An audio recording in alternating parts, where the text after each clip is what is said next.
morning, Ipswich, and welcome to the Crime Lab show. It's Tuesday morning, it's 20 minutes past 10. How are we doing out there today?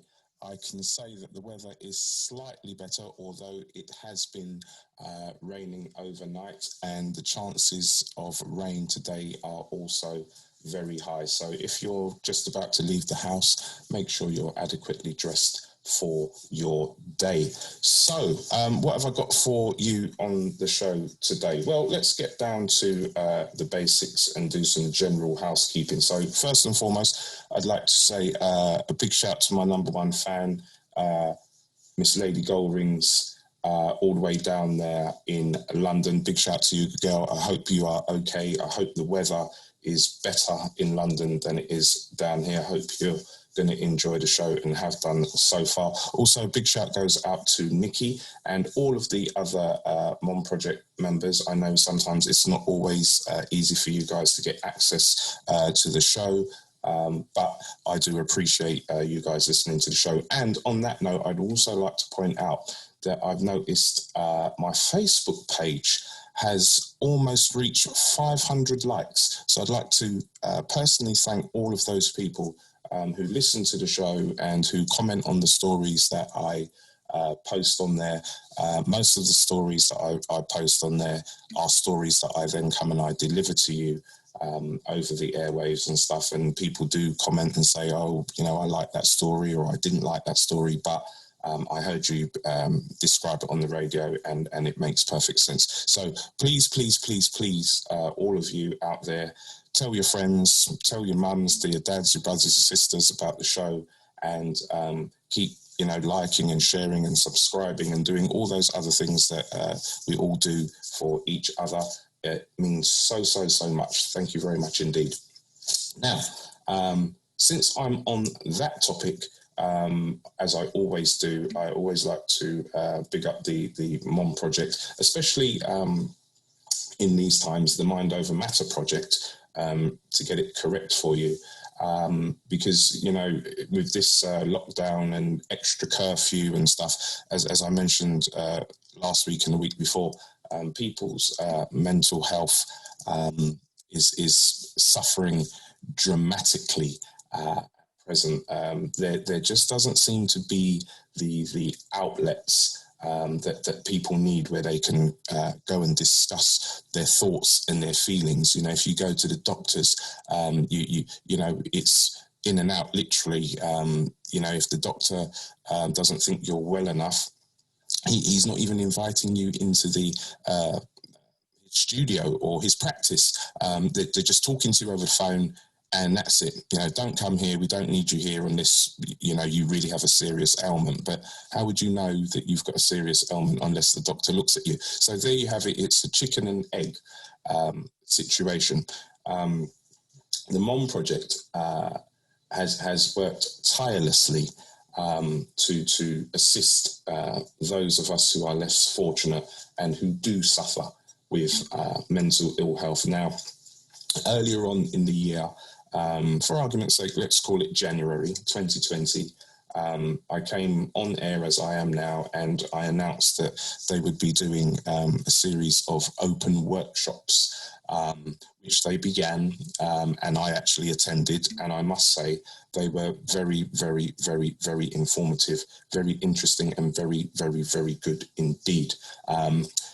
Yes, it was like a counselling session. People sat around a table. There were activities each week. There were topics each week, and the members that I, you know, got to meet, who came down and expressed their thoughts and feelings about what was going on within their own lives, thoroughly enjoyed themselves, and they wanted more and more and more and more. And then we got this bombshell, and this bombshell is this COVID-19 coronavirus. And the reason it became a bombshell is because the new catchphrase social distancing then came into effect. So what that meant is, unfortunately, they had to cease having these meetings every week in you know, the hall that was arranged for this to take place. and kind of really spoiled things, really. It was very sad to see that go down the tubes, if I can put it like that, through no fault of their own. The first initial lockdown was very severe. Nothing was open, as we all know, for 4 to 5 months. And even now, it's still, hit and miss with what is open and what is not open. But I'll get onto that in a minute. But what I'm talking about here, the MOM project decided to go digital and viral like everybody else. And they took their great work to social media. So on a Wednesday, as opposed to a Friday session, on a Wednesday, 1:30 till 3:30, they have a program. I'm going to call it a program because it is a program. This program is called Open Talk. The title, I think, should give it away for you. It allows you to come onto that platform with other like-minded people and speak about your thoughts and your feelings, how you're feeling today, how this whole situation has made you feel. People have lost their jobs. We'll get onto that in a minute also. So every Wednesday, 1:30 till 3:30 on Zoom. Okay, Zoom is the new platform which I guess has replaced Skype because I haven't seen or heard anybody using Skype. I'm sure Skype still exists, but I'm not aware of anybody using it. So Zoom is the new Skype. It's the new way to conference call people. I think you can have a maximum of 50 people on at any given time. And I think somebody, text me and let me know. But if you want more people on your show, as it were, you can pay a small subscription and you can have more guests and watch. And it's quite informative. I've used it quite a lot myself. You can share your screen. You can have a meeting from your house and talk to people all around the world and not actually leave your house. So the technology has come forward greatly for us in leaps and bounds. But every Wednesday, Open Talk Zoom meeting, 1:30 till 3:30. Okay. And if you want, obviously, because it's password encrypted, so therefore you would need a password to be sent to you. So for the password, or just to show your interest or to find out more about it, please contact the MOM Project via email. And that email is info.mom.project@gmail.com. I'll say that again for you. It's info.mom.project@gmail.com. So hope to see people on there taking advantage of this great platform for people to get what is bugging them off of their chests. Now, I mentioned employment just now, and what springs to mind is unfortunate news I heard yesterday that Cineworld here in Ipswich is going to close, along with all of the other branches. It seems like the whole company is going into administration or receivership around the world. It seems like every single branch is just going to close. I don't know what their other businesses are or business models are, but they just announced that, that they're closing all of their stores, cinemas, I guess, and 7,000 to 8,000 jobs just wiped off the planet just like that. So, I mean, we have a very large one here in Ipswich, and I'm sure they're dotted around in every retail park in every county across the country. That you're going to have cleaners, you're going to have the guys and girls who serve you the drinks and the popcorn, who take your orders when you're gonna watch a film, the cashier girls or whatever you want to call them. I don't believe, maybe I'm showing my age here, but I don't believe you have what we used to call popcorn girls. When you sit and you're watching the film and the girl comes along and says peanuts, popcorn and whatever. I don't believe they have those anymore, but you buy that sort of stuff when you walk into the cinema. Anyway, also you're going to have film technicians. You're going to have security guards, because at any given time these places are holding 500 to 1,000 people, so they need managing somehow. Then you need maintenance and stuff like that. So all of these people now are waking up this morning with the knowledge that probably by the end of October they will have no employment. Very difficult times, and they're not the only people to suffer like that. I mentioned last week that M&S were looking to cut jobs. There's also talk about Debenhams here in Ipswich, and Debenhams as a whole gonna shut down. So every week the high street is losing somebody. And once these people go, where do the employees go? We've also got the added stress of Christmas coming up, and everybody likes to go and spend to feel happy and, cater for their children and their loved ones and so on and so forth. But if you have no income, it's a very vicious circle. You have no income, so you can't go to a shop and purchase goods to help support that shop, so that shopkeeper can then in turn do the same and support his family. So it'd be interesting to see what the government does. They're already talking about, maybe they might extend, listen to the language, extend Christmas hours on Christmas Day. So basically what the issue is, people have already complained that if we are being asked to, leave these venues, and we've seen some shocking things happen, university students out and about, after 10 o'clock in a massive mob brawl sort of thing.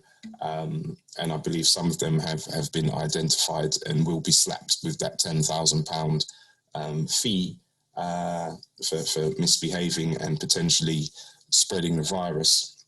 So, what is going to happen? Are we now going to be allowed to spend an extra 2 hours on Christmas night, and then, Boxing Day goes back to normal?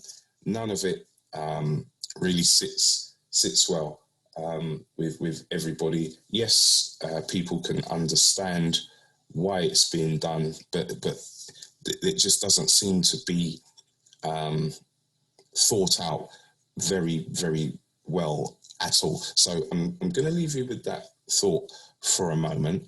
I'm going to play some music for a second, just to give you a break from my voice, and I want to come back to this issue of the corona, which obviously is dominating everything, because there are a few little bits there, and you're welcome to call in or to text in to ask me anything or give your points of view about anything that I've said. So hang tight, and I'll be back on the other side. Back on the other side, Mary Jane Girls All Night Long, classic soul music. Every Tuesday, 10 to 11, the Crime Lab show. You'll find myself, the secret agent, sitting in the hot seat, giving you all the stories about what is going on locally, and as far as I can find these stories to come and tell you, because I think they're all of interest, which brings me back to my best friend, COVID-19. The R rate is rapidly going up. The Health Secretary, Matt Hancock, is continuously under fire. The latest boo-boo took place this week or this weekend, when it was found that 16,000 test results weren't uploaded onto the system. This is people that have gone through the track and trace system. 16,000.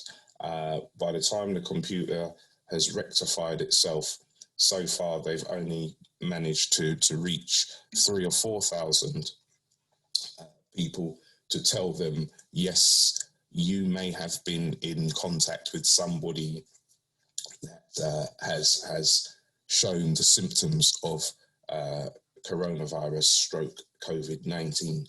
So yesterday I watched him in the Commons around about 5 o'clock yesterday afternoon, being grilled by his peers and the Speaker of the House. And as usual, it seemed to be a bungling attempt to blame everybody else and not sort of take responsibility for the fact that these systems, we've now got this new one where you walk into a place and you scan your phone, or you use your phone to scan the barcode, which will then take your phone number and store it somewhere. And I believe it's in this database where the problem has occurred. And as far back as 2 weeks ago, people were complaining and saying, well, hold on a second, my phone is pay as you go. So my phone is not necessarily registered anywhere. So how is it going to find me? Also, you can scan all you like, but if you lose your phone, then what? Not everybody has,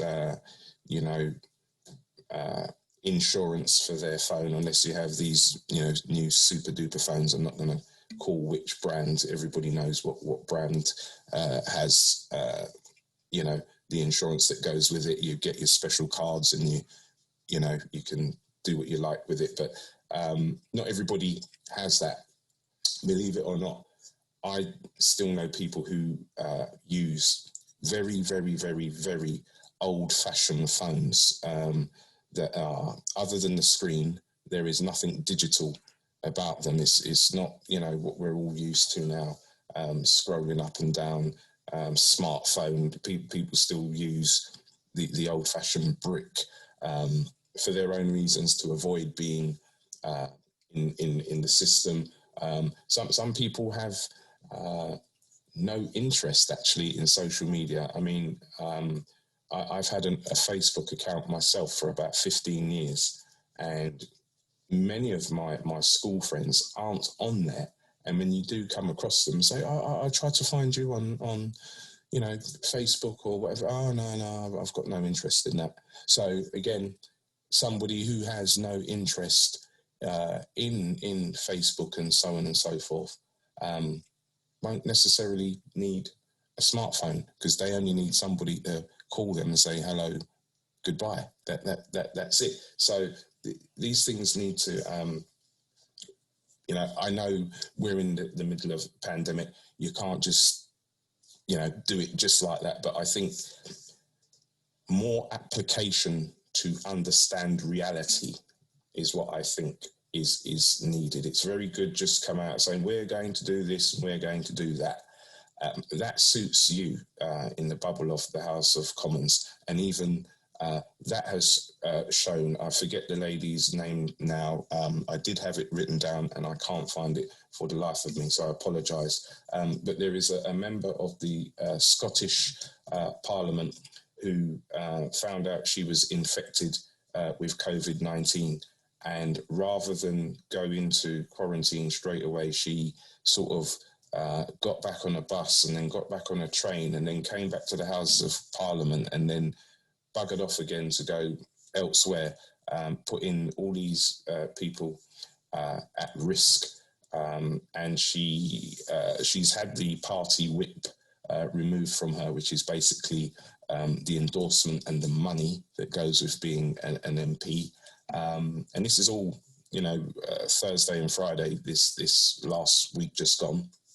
And the Speaker of the House came out and sort of condemned her actions yesterday very, very strongly indeed. So everybody's waiting for this lady to resign. As I say, her name slips my memory now.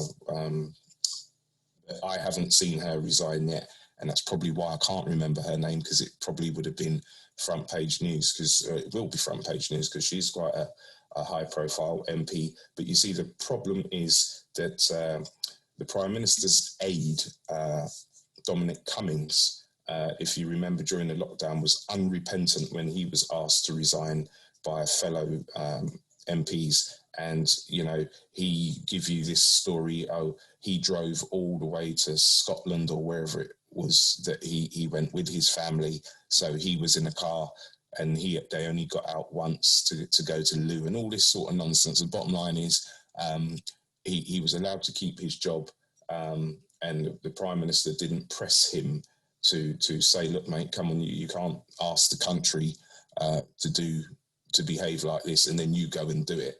And there's been a few other MPs that have fallen foul to that. Even Jeremy Corbyn was pictured just last week at a family dinner with more than 6 people around the table. So how did these people expect to come on telly and tell you, you know, oh, don't do this, don't do that, but yet in their own household they're doing exactly the same thing?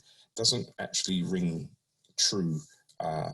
You know, when they want your votes for election period, it is not going to go down well, is it?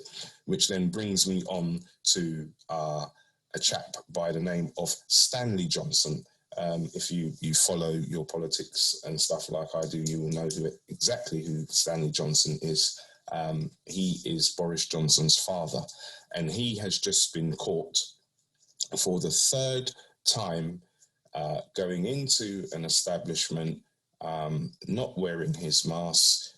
I guess he's got the support of, well, you know, my son's the Prime Minister.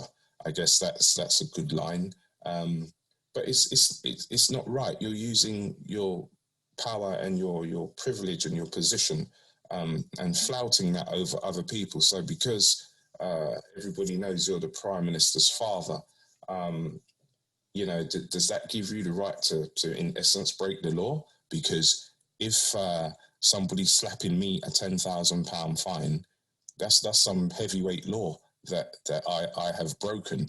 It may only be not wearing a mask now in you know, a shop or whatever, but if they say £10,000 is the fine, then that's the fine. So this gentleman here should be slapped with 3 of those.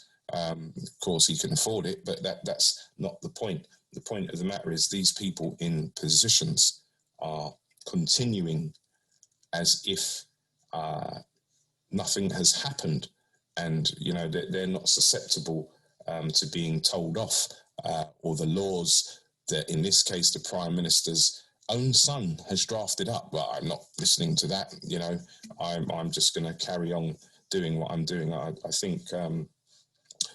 As I once watched in a film, it shows incredibly bad taste that Mr. Johnson Senior has done that, and also these other MPs that come out on a Monday tell you to stay home and be home at 10 o'clock and do this and do that, and then on a Tuesday they're seen quite publicly doing the reverse of what they've told you. It needs to stop. You've been warned. Which then, because by now, obviously, you know my timekeeping with the show. The show is fast approaching the end. The most powerful man in the world has contracted COVID-19. So how does that go down?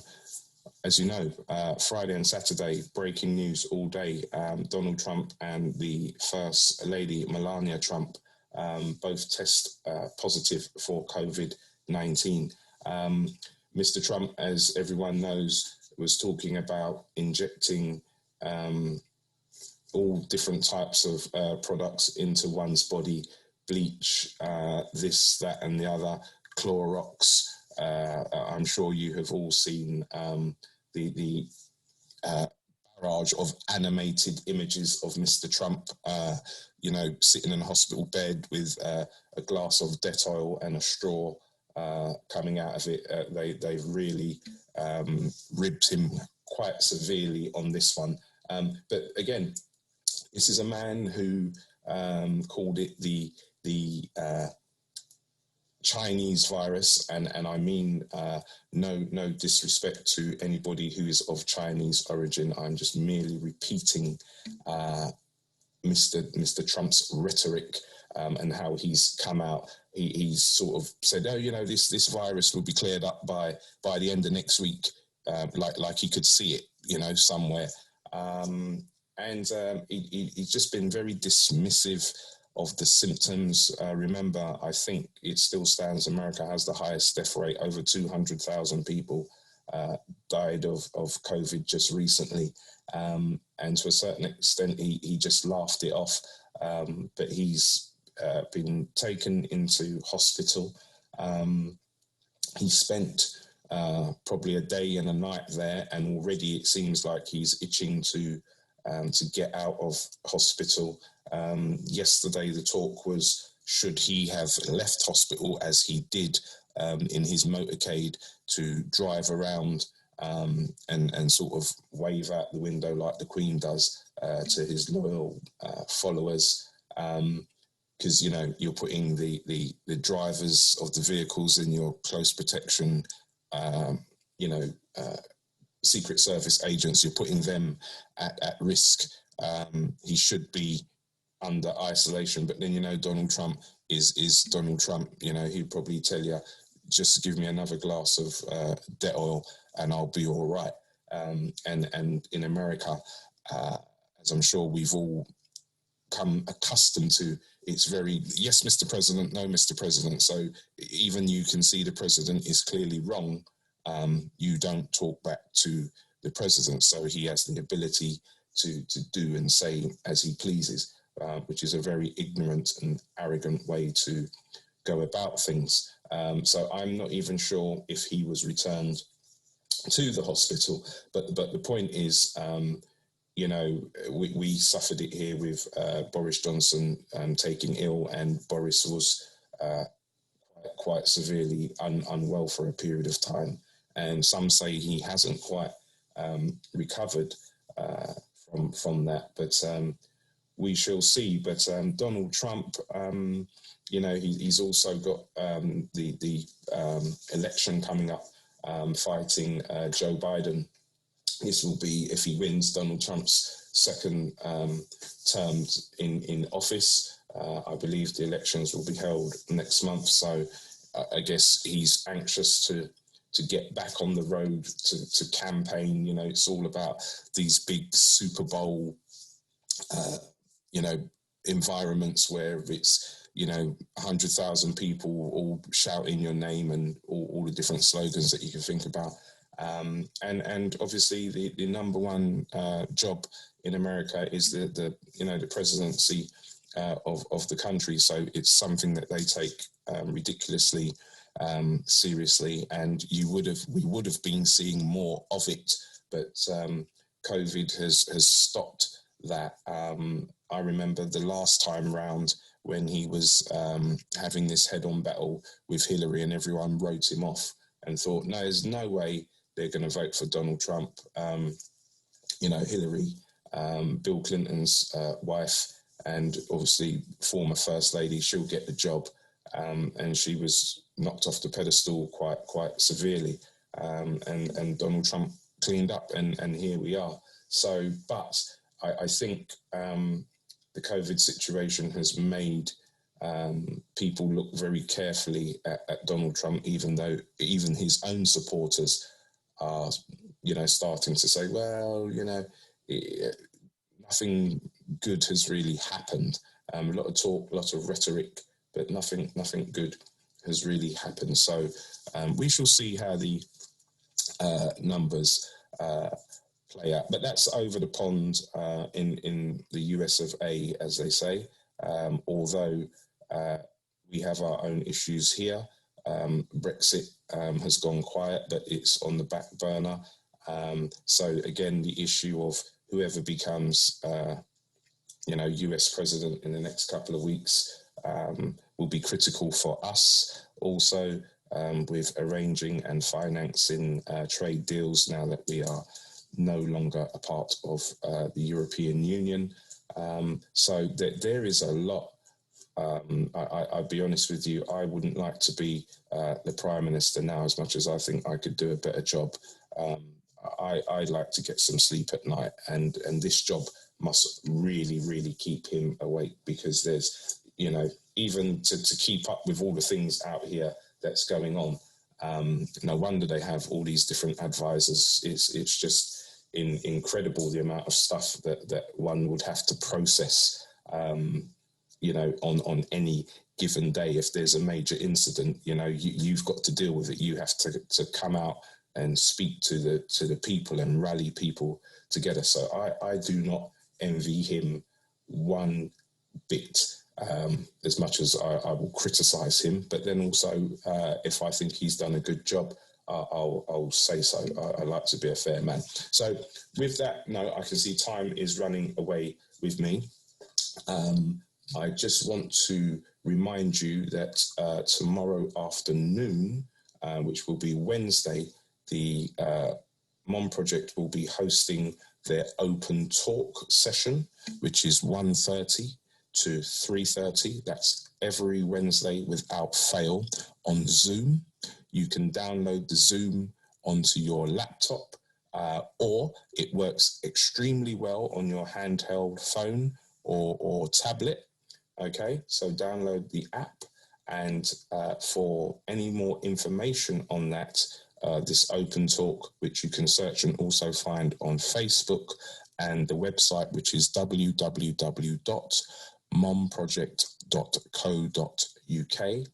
I'll say that again, www.momproject.co.uk. That's the website. You can go on there and you can find out all about Open Talk. And for a password, please email info.mom.project@gmail.com. I'll say again, it's info.mom.project@gmail.com, and somebody will get back to you as soon as possible with a link. So you download the Zoom, as I've said, on your laptop. You send off for your password, and the password will be sent to you. Literally, you just type that in, and the host of the meeting, who will be the MOM Project, will invite you in. You can sit with your camera on, or you can sit with your camera off, and you can also have your audio off, so you can just listen, but you would be invited to participate in the goings on. And there's so much stuff that will be spoken about in there. People could talk about child abuse, victims of abuse themselves, mental health or mental ill health, all of the different ailments and things like that. People, as I said earlier, who are losing their job, bereavement. There is, that's why it's called Open Talk. One is free to talk about anything one likes in there, obviously being respectful and mindful to others within the group. There's no discrimination. Any race, creed or culture is welcome. So get yourself on that program if you feel the need to talk and share and express your feelings. So I'm going to say goodbye now, and look forward to being here and speaking to you next week. I'm going to try to end the show on a nice, clean note. So I'm going to play you some music,